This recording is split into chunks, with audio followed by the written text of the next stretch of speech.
The first thing that startled the watchers was not the violence of humanity, nor its ingenuity, nor even the improbable survival of a fragile species clinging to a narrow band of breathable atmosphere. What unsettled them was the way humans refused to agree with reality. In the outer volumes of recorded space, where civilizations learned early which forces could not be resisted and which truths must be accepted, humanity behaved like a persistent error that would not resolve. They pressed against limits as if limits were negotiable, and when the universe did not bend, they bent themselves into shapes that could endure it.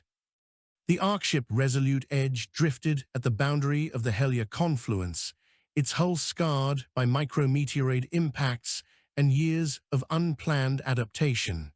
It had not been designed to be beautiful. It had been designed to keep people alive long enough for something better to be built later. The watchers, arrayed in sensor shadows beyond conventional detection, examined it with a mixture of analytical interest and unease. This vessel had crossed distances that, by all rational assessment, should have destroyed it. It had done so without the benefit of a unified galactic infrastructure, without permission, and without the psychological conditioning that most interstellar species considered mandatory. Inside the ship, human beings lived in narrow corridors and rotating habitats that creaked and shifted as if the vessel itself were breathing. The sound was familiar to them. It was the sound of persistence. They had learned to sleep through it, to hold conversations through it, to raise children who thought nothing of the occasional tremor that rattled loose tools from magnetic clamps. To humans, the ship was not a fragile miracle. It was home, and like many homes in their history, it was held together by constant maintenance and stubborn hope. Commander Ravelin Thatch stood at the forward observation blister, hands clasped behind a back that carried more old injuries than most medical scanners could conveniently catalogue. Thatch had been born long after Earth became a memory preserved in recordings and ritualized stories. The planet itself still existed, orbiting a familiar star, but it was no longer the center of anything. Humanity had learned, painfully and repeatedly, that centers attract impacts. They had scattered instead, seeding themselves across systems that no other species had bothered to claim. The sensors showed nothing but the usual interstellar clutter: hydrogen wisps, background radiation, the faint echo of distant stellar births. The confluence lay ahead, a region where multiple non-human polities overlapped in a careful balance of treaties, customs, and unspoken boundaries. Humanity had not been invited. That alone made the region interesting. "Any change?" Thatch said, voice steady, unadorned.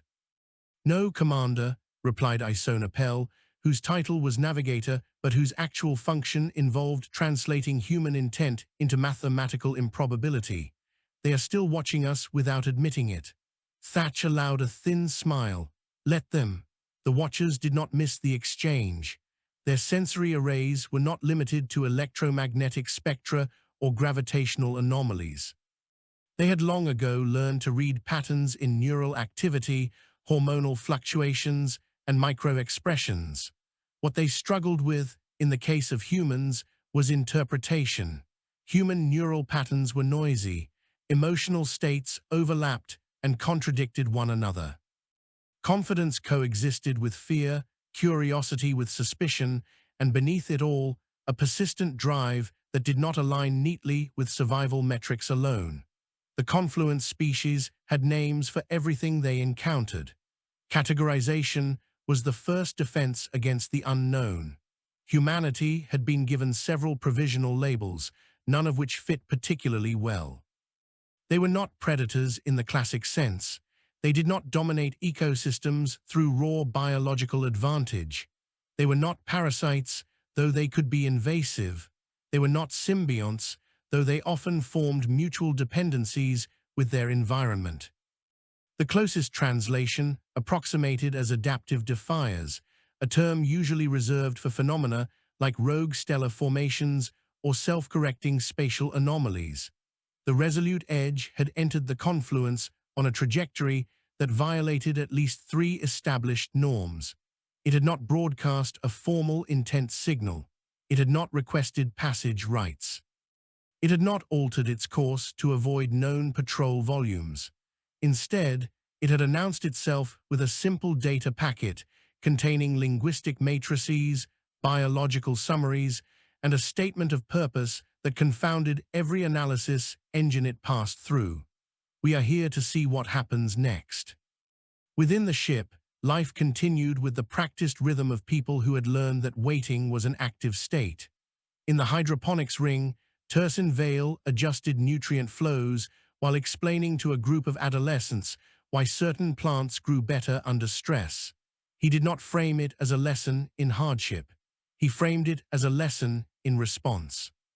Plants that faced inconsistent conditions, he told them, developed deeper root analogues and more efficient resource distribution.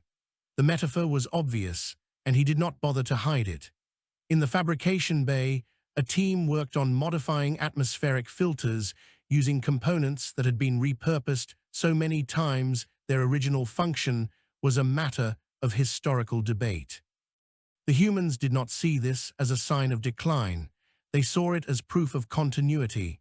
Every object carried a story of adaptation, and those stories mattered. They taught newer generations that nothing was ever truly finished, only temporarily sufficient. The Watchers observed all of this with mounting fascination. Most spacefaring species optimized away redundancy. They streamlined systems until failure modes were minimal but catastrophic. Humanity, by contrast, layered redundancy upon redundancy, accepting inefficiency in exchange for resilience. Their ships were heavy. Their processes were slow. Their survival rates, over extended periods and under unpredictable conditions, were alarming. As the Resolute Edge crossed the invisible threshold into the confluence proper, automated defense arrays tracked it. Protocols activated. Contingency models spun up. The presence of an unaligned species triggered debates among the confluence councils, debates that unfolded at speeds incomprehensible to humans, but still failed to reach consensus. Humanity did not fit existing threat categories. They did not behave as a probe species, nor as a conquering wave. They arrived not with fleets, but with stories, data, and an unsettling willingness to be seen. A delegation vessel approached, its configuration shifting as it aligned itself for communication. Its hull geometry was a living equation, surfaces adjusting to optimize energy exchange and symbolic posture. To human eyes, it looked like a slowly unfolding sculpture, elegant and faintly disconcerting. "Contact incoming," Pell said. "They are offering a dialogue channel." "Accept," Thatch replied without hesitation. The channel opened, not with sound or image, but with a shared conceptual space, a construct designed to bridge incompatible sensory frameworks. Thatch felt the familiar pressure behind the eyes as the interface synchronized. He did not resist it. He had learned that resistance only made it worse. The presence on the other side did not identify itself with a name that could be easily rendered.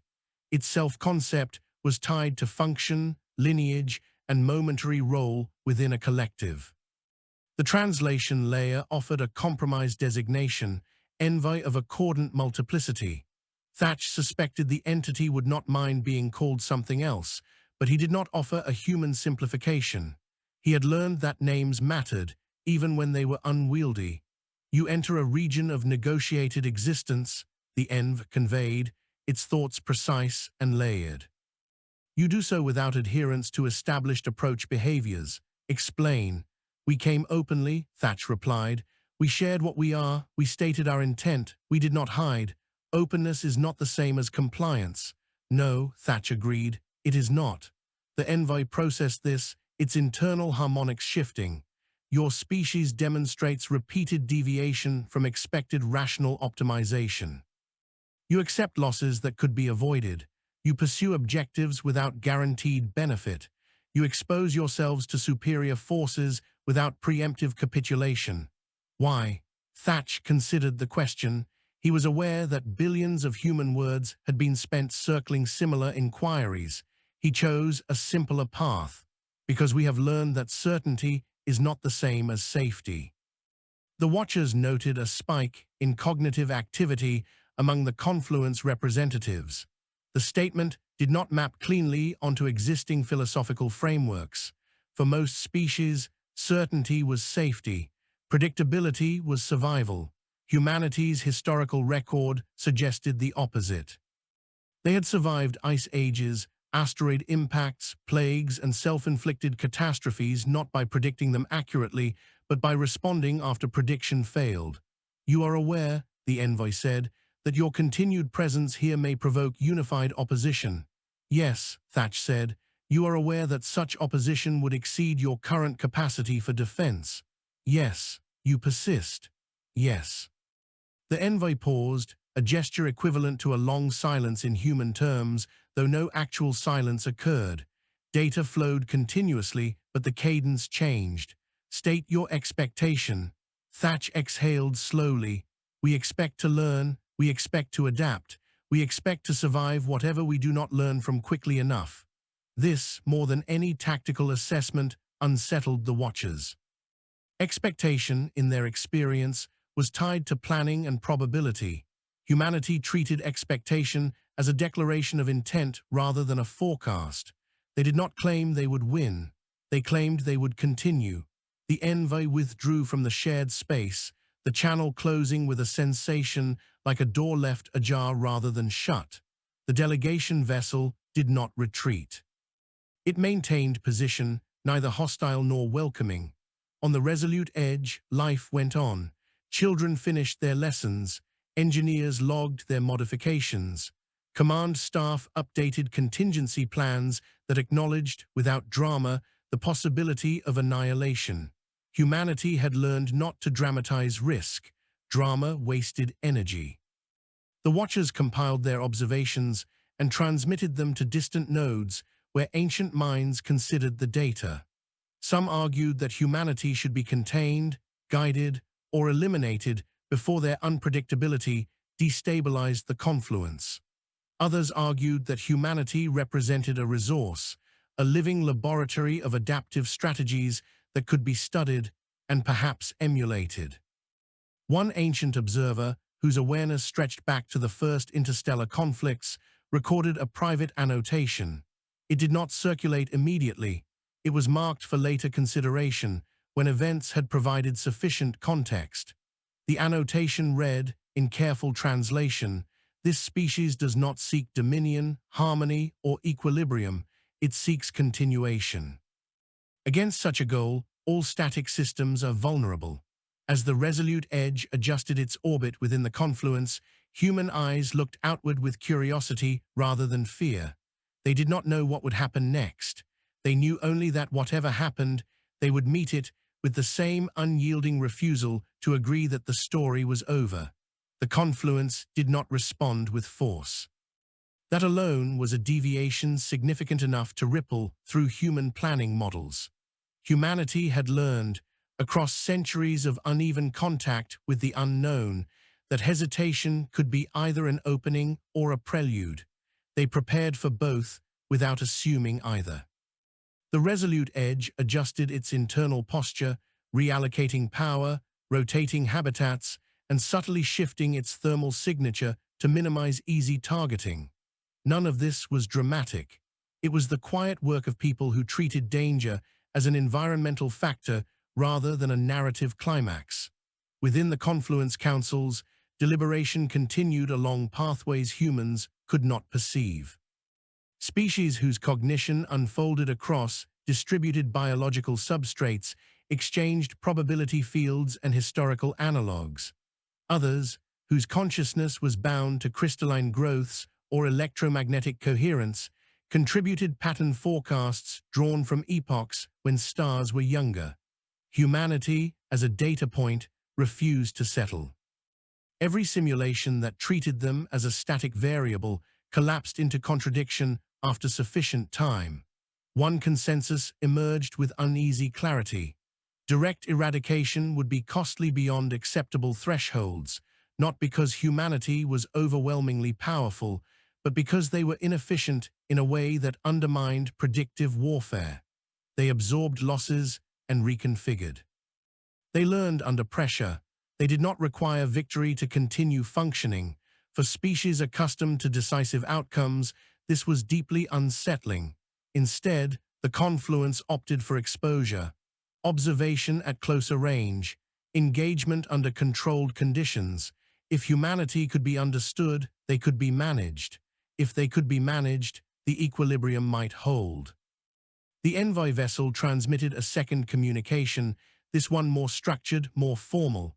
It proposed an exchange of representatives, limited scope, defined parameters, a test of compatibility.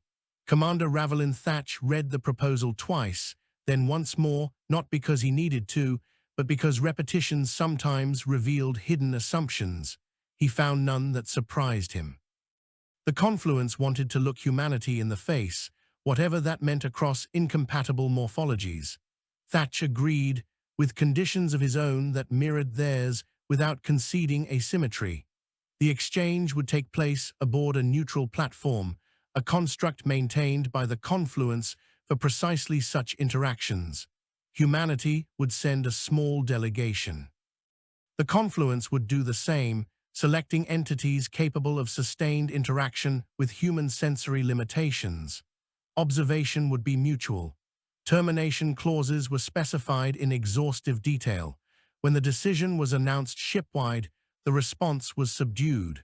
Curiosity, tension, and a familiar edge of anticipation threaded through daily routines. Humans did not cheer impending diplomatic contact. They prepared for it. Preparation, to them, was a form of respect. The delegation chosen was not composed of the most politically influential or the most physically imposing. It included Thatch, whose authority carried weight but not arrogance, Isona Pell, whose capacity to navigate both space and abstraction had already proven invaluable, and Mek Soloon, an anthropologist by training whose work had focused less on cataloging cultures and more on understanding how meaning survived translation. Soloon had spent years studying human communities that no longer shared language, territory, or even biology, yet still recognized one another as kin. That experience, Thatch believed, mattered more than any formal credential.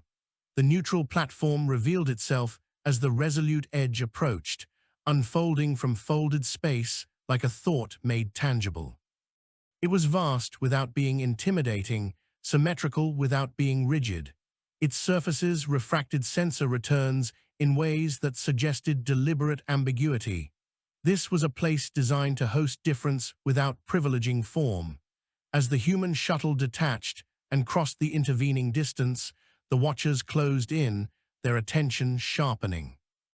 They had observed humanity at scale, but now they would observe individuals.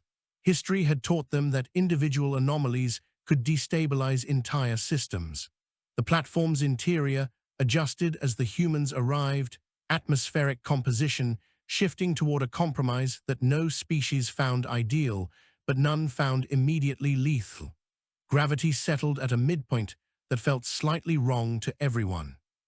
Light diffused evenly, lacking a clear source. The space was intentionally disorienting, a reminder that no one was on home ground. The confluence representatives manifested gradually, their forms resolving as translation matrices synchronized. There were three primary entities, each embodying a different mode of existence. One was a lattice of semi-solid filaments, constantly reweaving itself as if responding to internal tides. Another occupied a localized distortion in the ambient field, its presence inferred more than seen, marked by subtle lensing of light and sound. The third resembled a cluster of articulated segments, each segment bearing sensory arrays that flickered with internal activity. None of them spoke in a way humans would recognize as speech. The platform handled the conversion, rendering intent into conceptual constructs that brushed against the human mind with varying degrees of clarity. It was exhausting but manageable. Introductions were exchanged, not as names, but as contextual identifiers. Humanity offered lineage, origin, and current dispersion. They did not pretend to unity they did not possess. They presented themselves as a network of disagreements held together by shared history and mutual dependence. The confluence entities responded with descriptors that emphasized continuity, role, and relational balance. The first substantive exchange did not concern territory or resources. It concerned time. You progress without convergence, conveyed the lattice entity. Your species does not resolve into a stable configuration. Why do you not seek final optimization? Mayak Solun answered, his voice calm, his posture relaxed. Because final states are brittle, we have learned that survival favors those who remain incomplete. The field entity reacted with a pulse that translated as skepticism. Incompleteness implies inefficiency. Yes, Solun said, we consider inefficiency a reserve. This concept reverberated through the confluence cognition nets. Inefficiency, to most of them, was a flaw to be eliminated. Resources wasted were resources unavailable for crisis. Humanity treated waste as potential. Redundancy, improvisation, and unused capacity were not signs of failure, but of readiness. Isona Pell was asked to explain human navigation strategies. She did not begin with equations. She began with stories of early explorers crossing oceans without reliable maps, using stars that shifted over generations. She spoke of error margins and course corrections, of how humans learned to trust processes that included failure rather than denying it. Thatch was asked about authority. How did humans maintain coordination without collapsing into fragmentation? He answered honestly. We collapse, he said. Frequently, we rebuild, sometimes better, sometimes worse. What matters is that collapse is not terminal. The confluence representatives exchanged internal signals, their collective attention sharpening. Collapse, in their experience, was extinction. Systems were designed to prevent it at all costs. Humanity had reframed collapse as a phase rather than an end point. As the dialogue continued, tensions surfaced. The confluence entities questioned humanity's expansion patterns, noting their tendency to settle marginal worlds, to adapt to environments others avoided. They saw this as destabilizing, a form of ecological noise. Humanity responded that marginal spaces were where they learned the most. Comfort, they argued, dulled perception. The Watchers recorded every exchange, tagging moments of divergence for deeper analysis. They noted that humans rarely answered a question directly if a broader context could be offered instead. This was not evasion. It was integration. Humans thought in webs rather than lines, and they expected others to follow those webs with them. At one point, the segmented entity posed a question that cut closer to conflict. If your presence here results in unified opposition and you are destroyed, what will you have gained? Thatch did not hesitate. We will have tested ourselves against something real. We will have learned how we fail at this scale.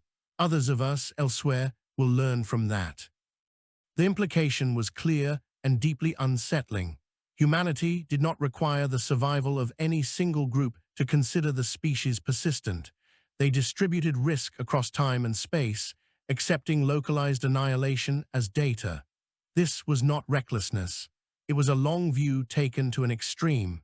The confluence entities withdrew briefly, engaging in rapid internal consultation.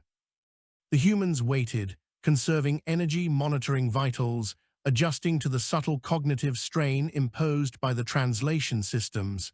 They did not fill the waiting period with nervous chatter. They treated it as part of the process. When the entities returned, their collective tone had shifted, less analytical, more cautious. You do not behave as a bounded actor, the lattice entity conveyed. You behave as a process. Yes, Solun said, that is accurate. Processes cannot be negotiated within traditional frameworks. Neither can stellar formation, Solun replied, yet you account for those. The confluence considered this. They had entire disciplines devoted to managing natural processes, to predicting their impact and mitigating harm. They had never considered applying those disciplines to a sapient species. The exchange concluded without formal resolution. No treaties were signed, no boundaries redrawn. Instead, a provisional status was extended. Humanity would be permitted limited presence within specified confluence volumes under observation. Data exchange would continue. Escalation would be contingent on demonstrated impact. As the human delegation returned to the Resolute Edge, the Watchers updated their assessments. Humanity had not sought advantage. They had not postured for dominance. They had simply been themselves, and that had proven more disruptive than any overt threat. On board the ship, debriefings unfolded with characteristic pragmatism. Thatch summarized the encounter without embellishment. Pell highlighted areas where translation lag had introduced risk. Soloon spoke at length about conceptual mismatches, about the difficulty the confluence had in accepting non-finality as a virtue. The crew listened, asked questions, and returned to their duties. There was no celebration. There was work to be done. In distant nodes of the confluence, ancient observers revisited long-dormant models. They compared humanity to phenomena once thought irrelevant to sapient interaction: viral adaptation, ecological succession, geological resilience, patterns that did not seek permission to persist. One observer, older than most recorded civilizations, expanded upon an earlier annotation. It did not frame humanity as an enemy or an ally. It framed them as a test. The annotation read, "Equilibrium assumes compliance with existing rules. This species treats rules as hypotheses. If they endure, they will force revision. If they fail, the revision will still occur because others will learn from the attempt." As the Resolute Edge continued its slow, deliberate integration into the confluence, humans went on living as they always had, repairing, teaching, arguing, and adapting. They did not know whether the confluence would ultimately accept them, oppose them, or attempt to reshape them. They knew only that whatever came next, it would not be final. The first incident was so small that, in another context, it might have been dismissed as background noise. A fluctuation in a peripheral confluence habitat, a localized failure in an energy distribution lattice that had functioned without interruption for longer than most human civilizations had existed. The automated systems responded as designed, rerouting flow, isolating the anomaly, and initiating self-repair. What they did not account for was the presence of humans in the vicinity, because humans were not supposed to be relevant to such processes yet. The habitat in question orbited a dim, stable star, its structure grown rather than built, layers accreted over millennia through controlled material synthesis. It hosted several confluence species whose metabolisms required extremely narrow environmental tolerances. Stability was not merely preferred, it was essential. When the lattice failed, the automated response should have resolved the issue within microcycles. Instead, the failure propagated, branching into secondary systems that had not been stress-tested against cascading error. The models predicted containment. Reality disagreed. Humans noticed because humans were paying attention in the wrong way.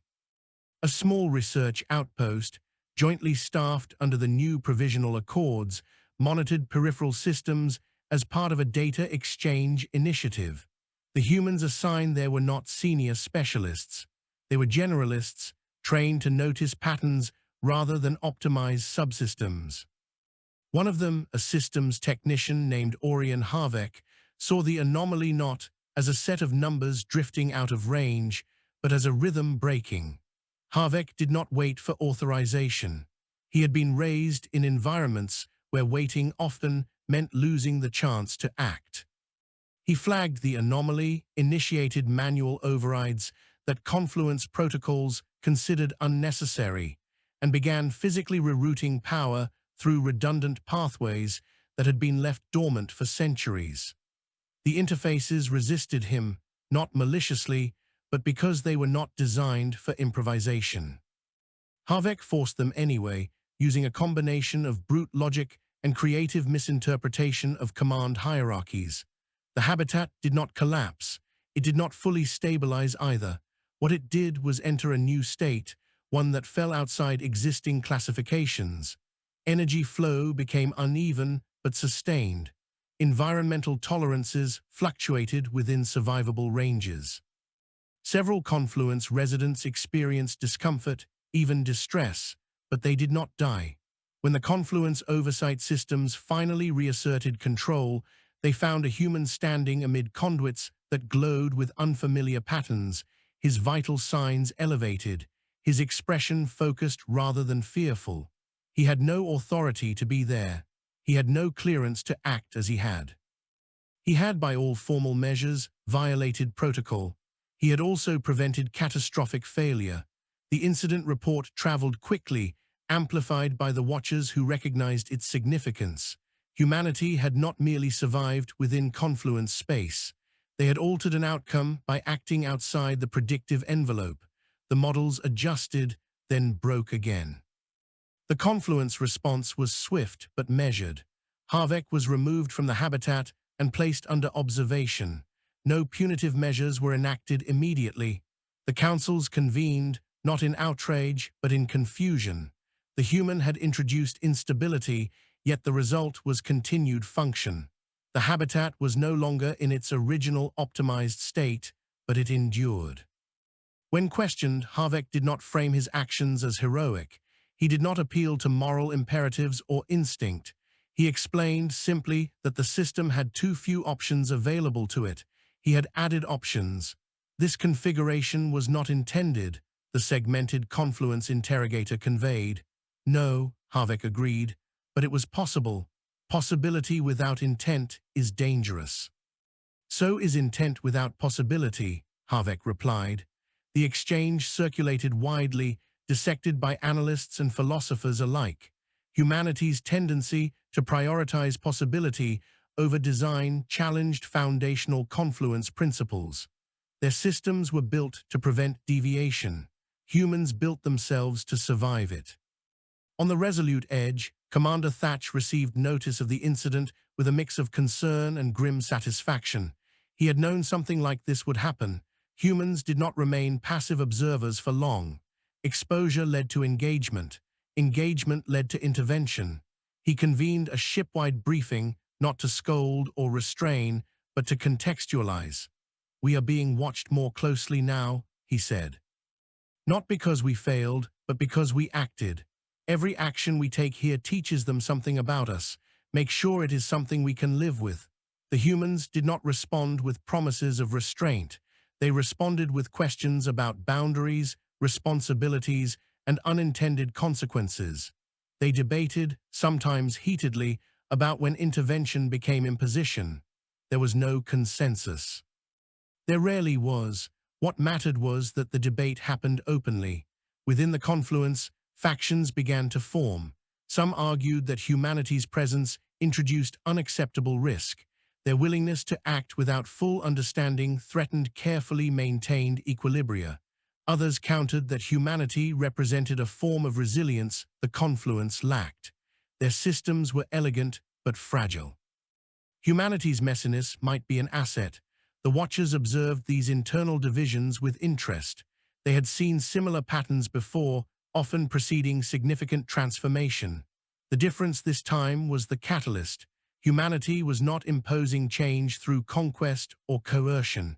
They were doing it by being impossible to ignore. A second incident followed, this one more overt. A trade network spanning multiple confluence polities experienced a disruption due to a misalignment in temporal synchronization. Transactions failed. Resource flows stalled. Automated arbitration systems deadlocked, each adhering perfectly to its own logic, while the larger system seized. Human traders, operating at the margins of this network, adapted instinctively. They rerouted goods through informal channels, accepted losses to maintain flow, and negotiated ad hoc agreements that violated standard protocols but kept essential resources moving. They did not wait for central resolution. They created local solutions.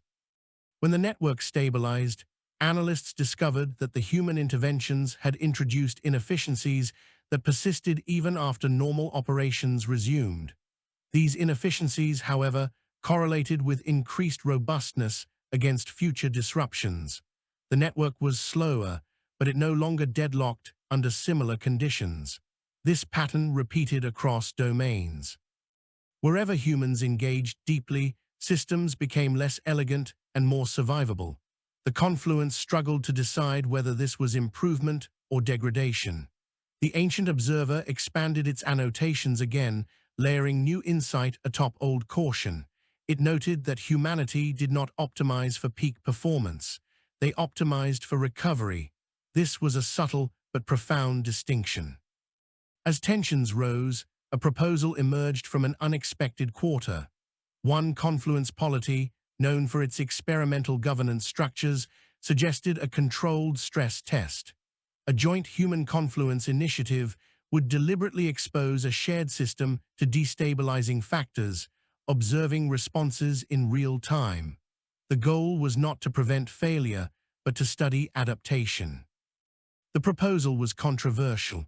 Many saw it as reckless, others saw it as inevitable. Humanity was already acting as an uncontrolled variable. Better, some argued, to engage that variable intentionally. The resolute edge received the proposal with cautious interest. Thatch convened his advisors. Pell analyzed the technical implications. Soloon focused on the cultural signaling. Accepting would demonstrate trust and confidence. Refusing might reinforce fears of human unpredictability. "We do this all the time," Soloon said quietly. "We just usually call it living." The decision was made to participate under conditions that ensured human involvement at every stage, not as overseers, but as participants. The stress test would involve a mid-scale infrastructure node, critical but not irreplaceable. Variables would be introduced gradually. Observation would be comprehensive. As preparations began, the watchers felt something shift within the confluence. Long-held assumptions were being questioned, not through debate alone, but through practice. Humanity was not asking the confluence to become like them. They were inviting them to experience uncertainty differently. On the eve of the test, Thatch stood once more at the observation blister, watching the slow dance of structures and vessels beyond the hull. He knew the risks. He knew that failure could harden opposition, even lead to expulsion or worse. He also knew that stasis was not safety. Behind him, the ship hummed with quiet activity. Humans prepared not with speeches or rituals, but with tools, simulations, and contingency plans that acknowledged their own limits.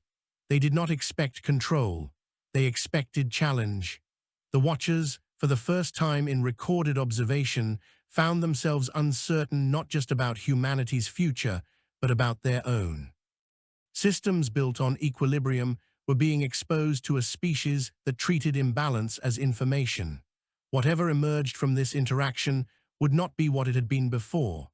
As the countdown to the stress test began, the ancient observer recorded one final note for this phase of observation. It was less analytical than its predecessors, tinged with something that approximated apprehension. The note read, "If resilience spreads, equilibrium will change meaning. We must decide whether to resist that change or learn to endure it." The stress test began without ceremony. There was no dramatic announcement, no symbolic gesture to mark the moment when intention crossed into action. Systems across the selected infrastructure node adjusted parameters incrementally, introducing delays, load imbalances, and conflicting priority signals. To the confluence, this was a controlled exercise in boundary conditions. To the humans involved, it felt uncomfortably familiar, like the early stages of a problem that would either resolve quietly or spiral into something memorable. The node itself was a convergence of transit routing, energy redistribution, and information relay, a place where flows intersected rather than terminated.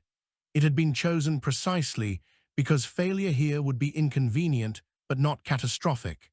The confluence designers had built it with layered safeguards, each subsystem capable of isolating itself to preserve overall integrity.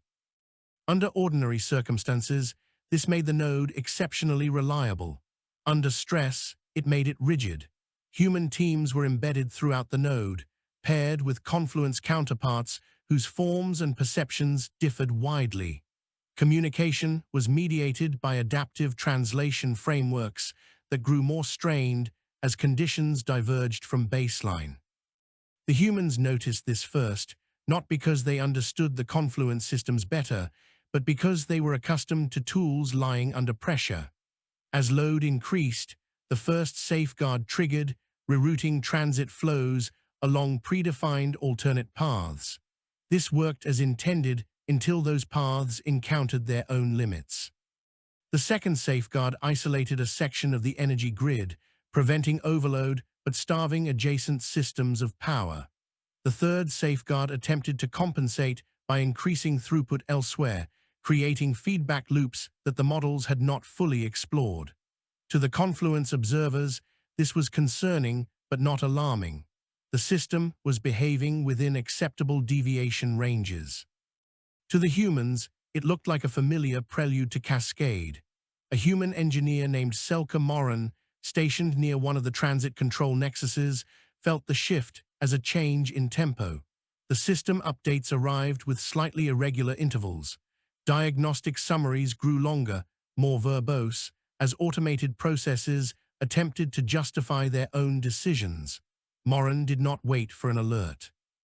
She began mapping the interactions manually, sketching relationships on a digital surface that ignored formal hierarchies in favor of functional influence. "This is going to lock," she said to her confluence counterpart, a being whose awareness spanned multiple computational substrates and whose response time was measured in nanocycles. "The probability of deadlock is within tolerable margins," the being conveyed.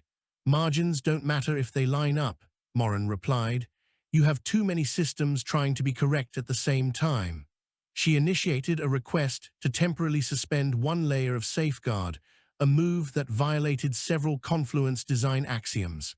The request was denied automatically.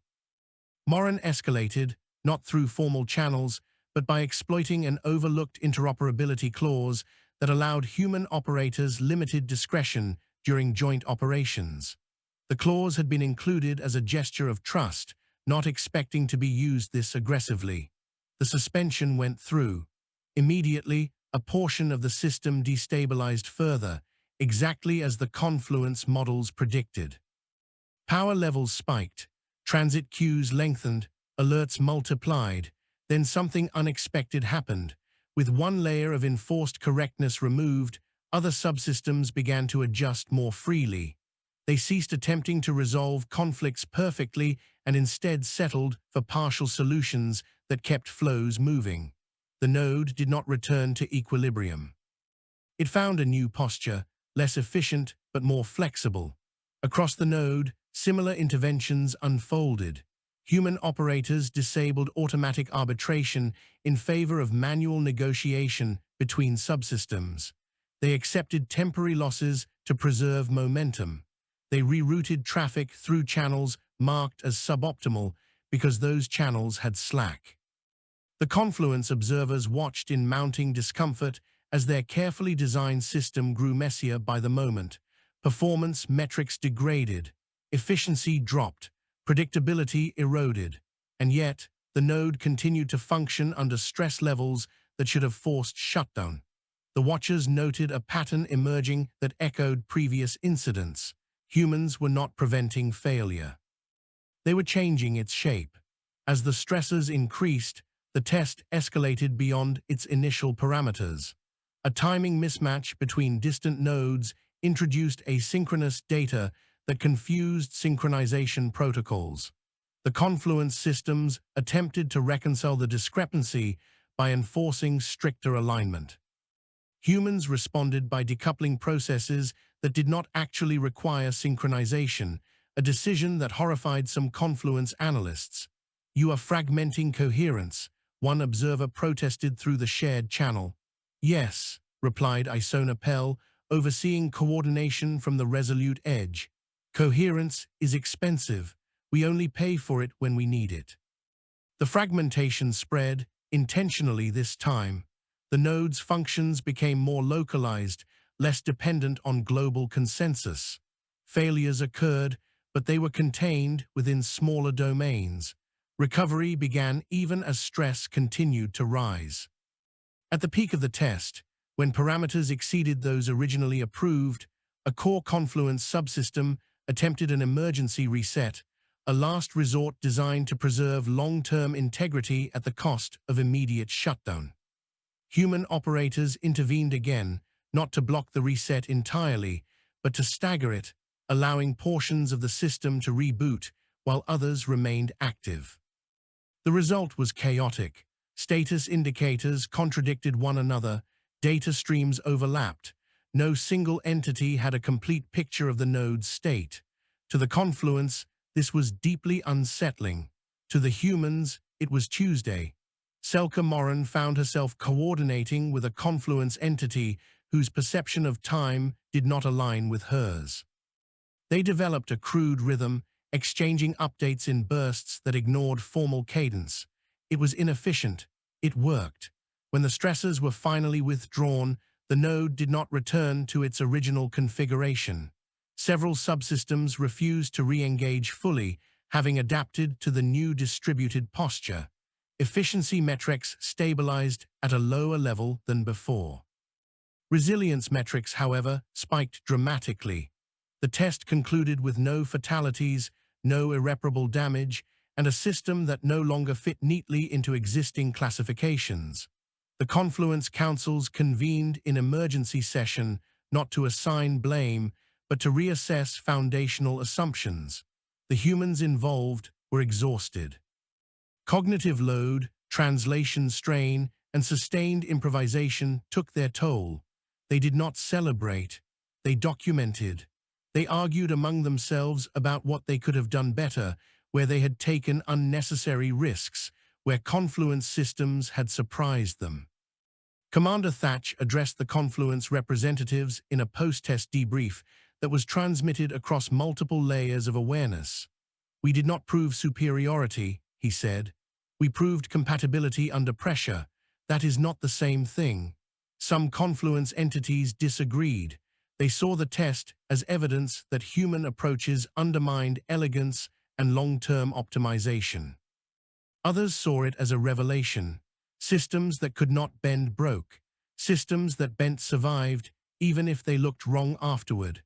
The ancient observer reviewed the accumulated data in silence that was not silence, processing implications that reached far beyond the test node.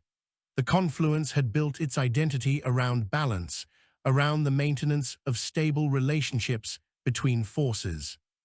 Humanity introduced a different principle, one that treated imbalance as inevitable and survivable. In private deliberations, the observer considered historical parallels from its vast memory. Civilizations that had encountered humanity-like processes in the past, whether biological or technological, had faced a choice: resist and fracture, or adapt and endure change. There was no third option.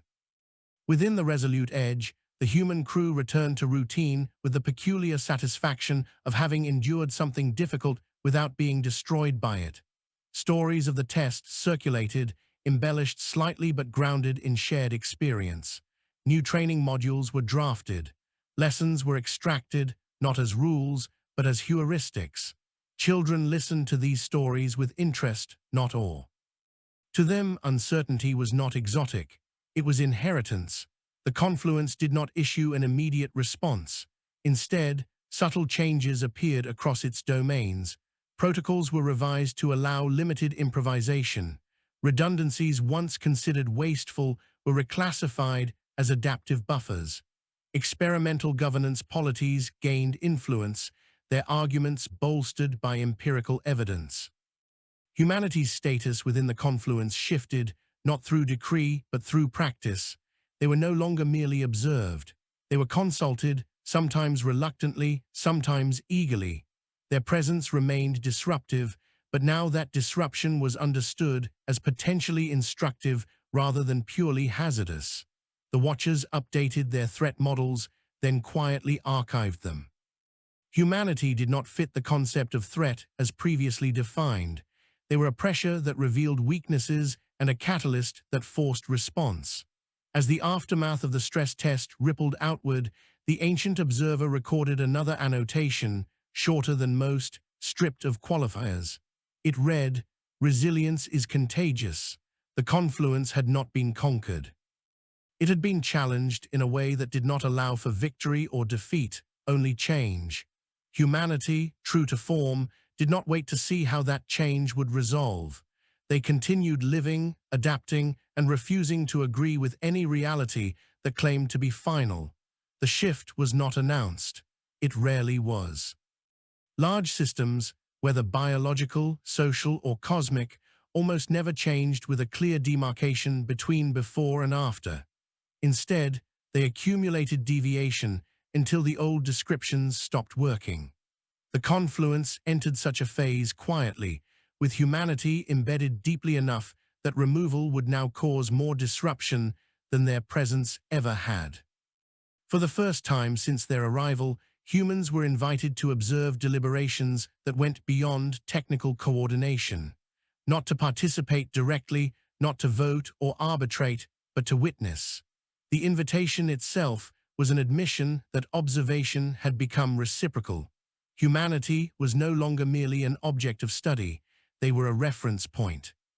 The deliberative space was unlike the neutral platform of the initial exchange. This was not designed to accommodate difference comfortably. It was a space shaped by confluence cognition, where meaning flowed along channels refined over epochs.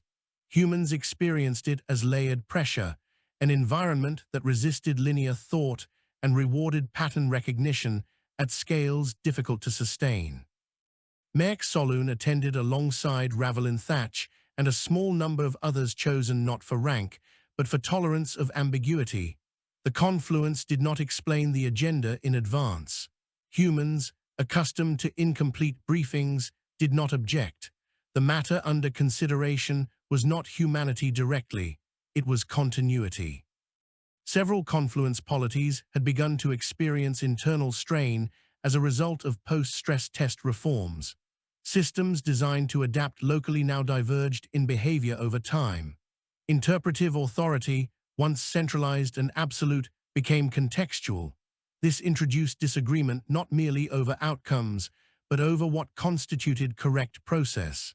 To many confluence entities, this felt like decay. Variance is increasing beyond historical norms, conveyed one presence whose awareness spanned a distributed network of orbital habitats. Internal coherence is degrading. Soloon listened carefully before responding. "Coherence and uniformity are not the same," he said. "You can have one without the other. For us, they have always coincided." "Yes," Soloon replied. "For us, they stopped coinciding a long time ago."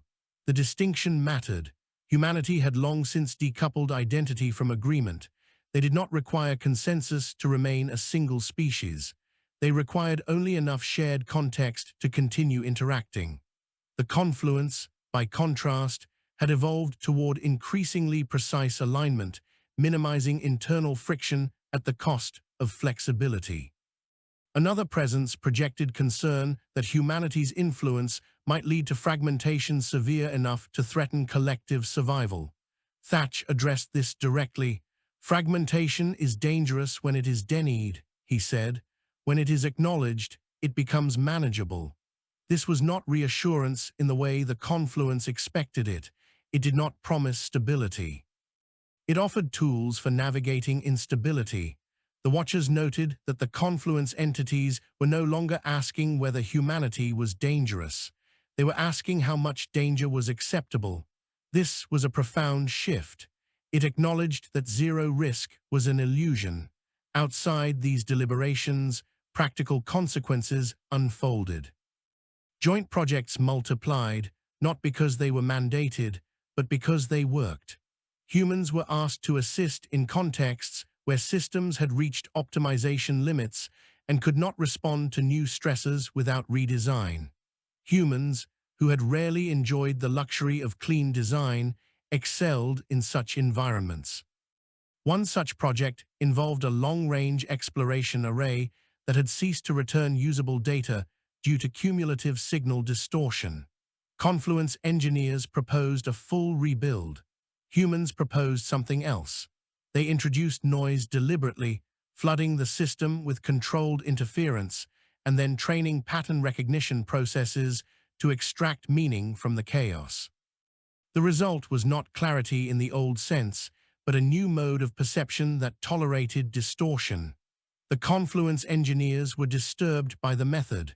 They could not deny the outcome. As human influence spread, so did resistance. A conservative coalition formed among several Confluence polities, arguing that the current trajectory risked eroding the very qualities that had allowed the confluence to persist. They pointed to historical collapses, to civilizations that had embraced change too readily and lost themselves in the process. Humanity was cited repeatedly, sometimes explicitly, sometimes obliquely. Not as an enemy, but as a destabilizing factor. The coalition proposed containment, not expulsion, which would be costly and uncertain, but restriction, limit human involvement to clearly defined domains, reinforce protocol boundaries, preserve core systems from further adaptive contamination. The proposal gained traction. When news of it reached the resolute edge, the response was subdued. Humans had expected this phase. Acceptance was rarely linear. Thatch convened his advisors not to plan retaliation, but to assess implications.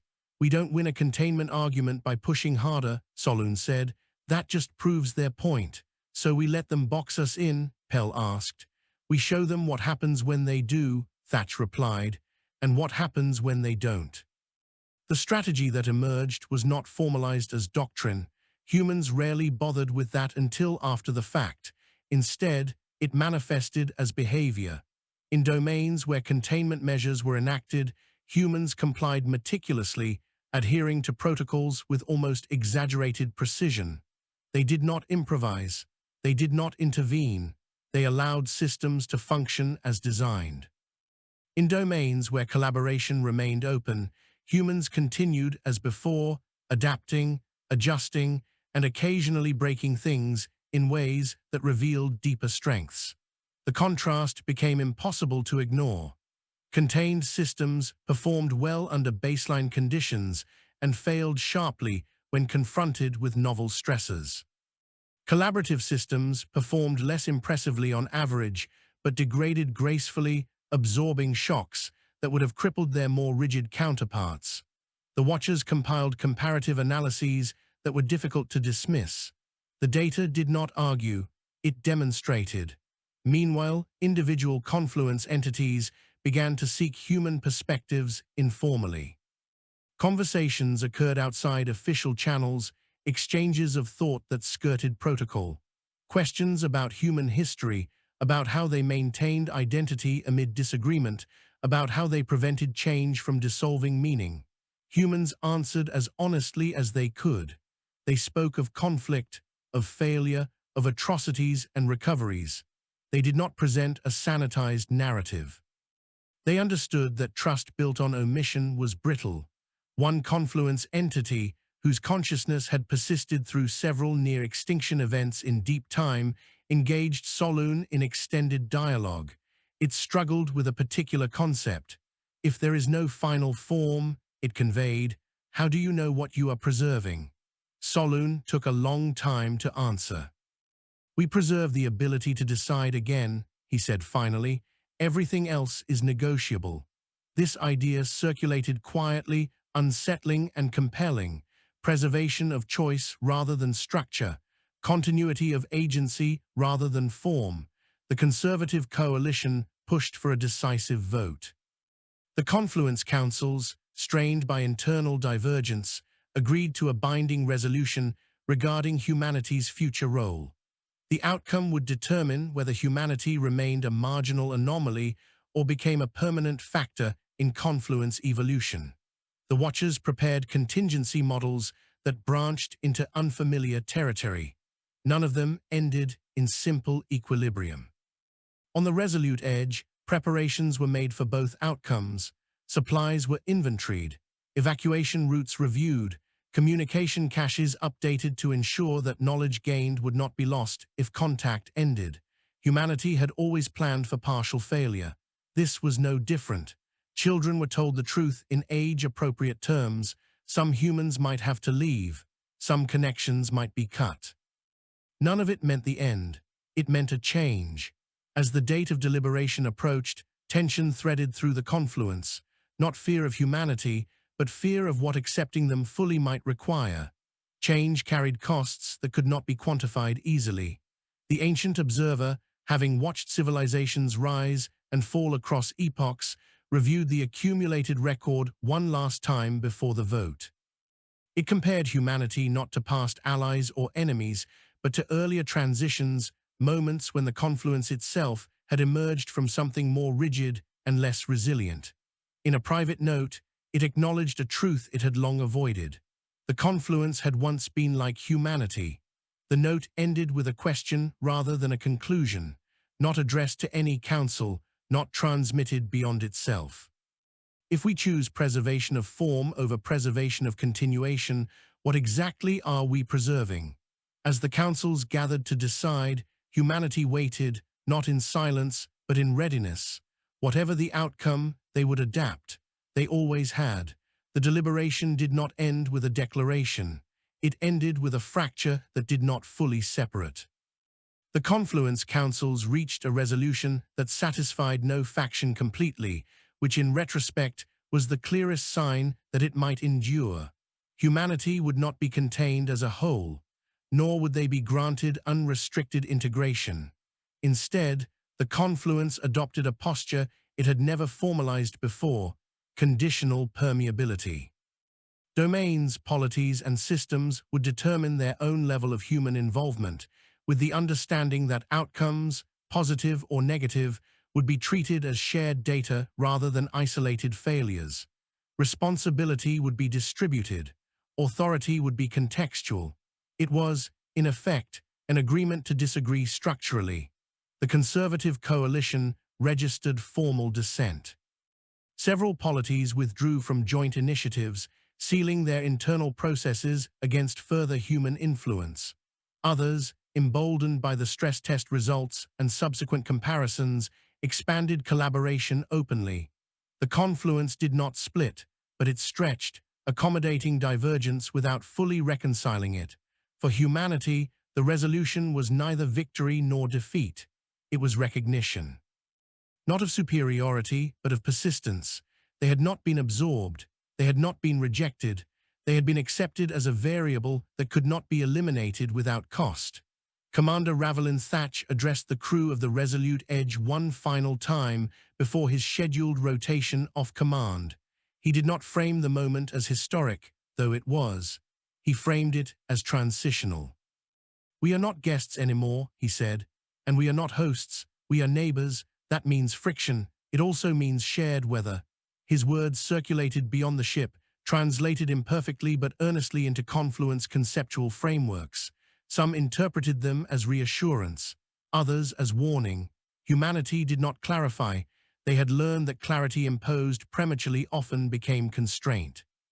In the cycles that followed, the practical implications of conditional permeability unfolded. Human enclaves formed within confluence space, not as colonies, but as interface zones, places where systems overlapped, where protocols were negotiated daily rather than enforced abstractly. These enclaves were messy. They were loud by confluence standards. They generated disagreement, inefficiency, and an alarming amount of unstructured interaction. They also generated solutions. A transportation hub plagued by intermittent failures adopted human-inspired fallback procedures that prioritized continuity over optimization. A governance network struggling with interpretive deadlock introduced human-style provisional rulings, explicitly temporary, designed to be revised rather than defended. An ecological management system facing unprecedented stellar variation incorporated human adaptive cycles, accepting short-term loss to preserve long-term viability. Not every experiment succeeded. Some failed visibly. Humans documented those failures without attempting to hide them. This, too, was unsettling. Failure, when acknowledged openly, became less dangerous and more instructive. The Watchers continued their observation, but their role changed. They were no longer merely recording an anomaly. They were tracking diffusion. Human concepts, stripped of cultural trappings, propagated through the confluence in unexpected ways, not as doctrine, but as habit. Resilience replaced optimization as a primary metric in several domains. Redundancy was reframed as potential rather than waste. Systems were evaluated not only on how they performed under ideal conditions, but on how they behaved when assumptions broke. The ancient observer watched this with a mixture of recognition and restraint. It did not intervene. It had learned, from watching humanity, that intervention was not always the highest form of influence. On the resolute edge, now scheduled for decommissioning rather than retreat, preparations began for transformation. The ship had served its purpose as a bridge and a test case. Its systems, patched and repurposed beyond original specifications, would become a stationary habitat, a living archive of human adaptation. Newer vessels, informed by lessons learned, would carry humanity further into confluence space and beyond. Children who had grown up hearing the hum of the Edge's hull now learned that home could be plural. That belonging was not tied to a single environment, but to a way of responding to change. They absorbed this not as philosophy, but as normalcy. Mek Soloon continued his work, now less as an anthropologist and more as a translator of processes. He helped confluence entities articulate questions they had never needed to ask before. What does it mean to remain oneself when the definition of self is allowed to shift? How much disagreement can a collective sustain before it becomes something else? Whether continuity requires sameness. He never offered final answers. He offered frameworks and sometimes stories, always emphasizing that understanding was iterative. One confluence entity, formerly aligned with the conservative coalition, sought him out after observing a system failure that had been mitigated by human-style improvisation. "I opposed your integration," it conveyed. "I believed you would erode what we are." Soloon considered this. "You might be right," he said. "We erode things. We just don't always erode the same things you value." "What do you value?" the entity asked. Soloon smiled, a small human gesture that did not translate fully. "The chance to be wrong and continue," he said. Beyond the confluence, distant observers took note. Other civilizations, watching the same space humanity had entered, recalibrated their expectations. Some prepared defenses, others prepared overtures. Humanity did not respond uniformly. They never had. The Watchers archived their earliest threat models completely, no longer even as reference. They replaced them with something closer to ecological monitoring, tracking not an enemy or an ally, but a force that altered environments by existing within them. The ancient observer recorded its final annotation on the matter, closing a cycle of observation that had begun with unease and ended with reluctant respect. It wrote, "This species does not conquer systems. It teaches them how to fail without ending. In doing so, it removes the comfort of finality. That discomfort is dangerous. It is also the source of endurance." In time, the confluence would change further. So would humanity. Their interaction ensured that neither would remain what they had been. There would be conflict, retreat, renewed integration, and periods of exhaustion where both longed for simpler structures that no longer fit. None of that would be the end. Humanity moved forward not as a unified front, not as a flawless exemplar, but as a process that refused to conclude. They carried with them a quiet defiance, not of the universe, but of the idea that any story could be finished while someone was still able to respond. In the vast, indifferent expanse between stars, that refusal proved to be enough.